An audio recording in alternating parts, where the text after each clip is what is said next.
Welcome to Marty's Vice, pun intended.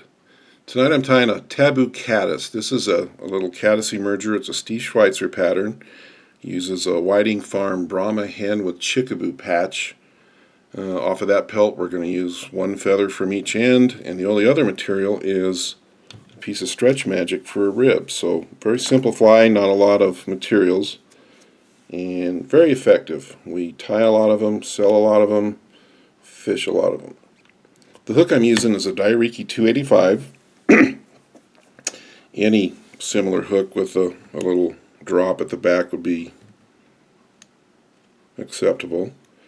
A-dot thread is all you need. You're not really going to build up any bulk or tie down anything with a lot of tension, so I usually pick a color that's complementary to the color of the fly so it kind of blends in with the last wrap.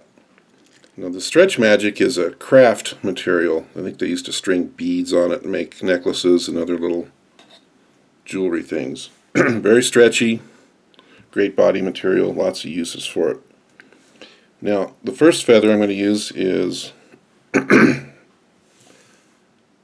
Chickabou feather. First thing I'm going to do is clean off the stem because I'm going to grab it with a pair of hackle pliers later.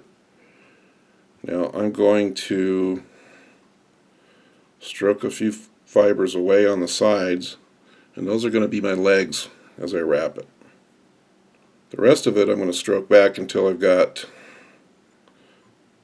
a little bundle for a tail. Tie that in, and if it's a little long like this one, just shorten it up a bit. And I'll clean up and catch that little nub of stretch magic as I come forward, and let the thread hang, leaving about a fourth of the hook forward. Now I'm going to get a pair of rotary hackle pliers and grab that clean stem. Now I'm just going to give it a twist, just a couple.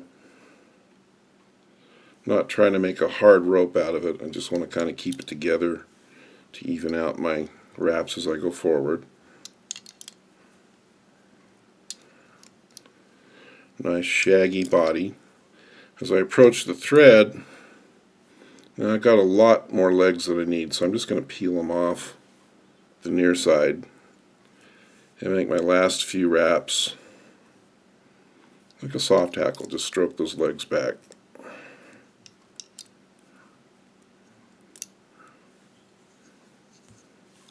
Now some of these Chickabou feathers, the end of the hackle stem is kind of thick. If you run into that, avoid making that last wrap with the thick part. It just makes a lump that makes it harder to install the wing, and it's a little bit brittle. It could break on you. Now I'm going to stroke all of that forward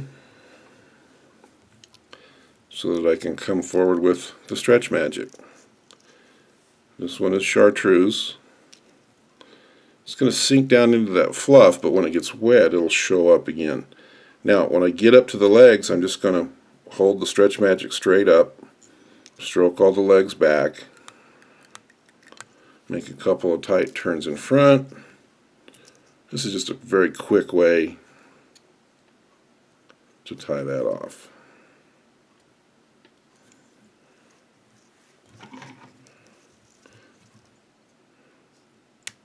Alright, I'm ready for the wing.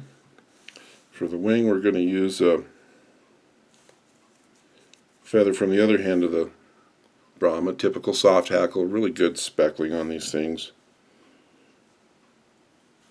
I'm going to peel it back until my wing is a little shorter than the length of the fly. I'm going to tie it in right back here.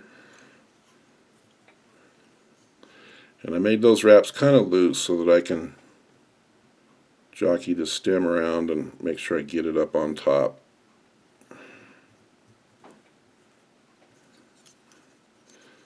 Then I'll bring my wraps down to the eye. And by then I'm on a fine piece of stem, so I can usually just break that one off. A little more finessing to get it on top. Now, that piece that I just broke off, there's your dubbing. I'm going to strip a little bit off the bottom and then just cut some fluff off of it. That's my dubbing for the head.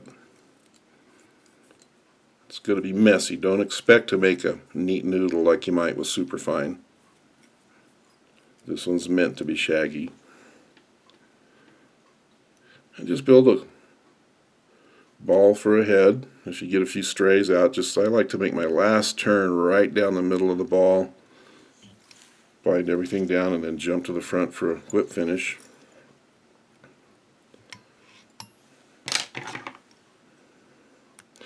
There you have it. If it looks messy, you probably did it right. There's a Tabou Caddis.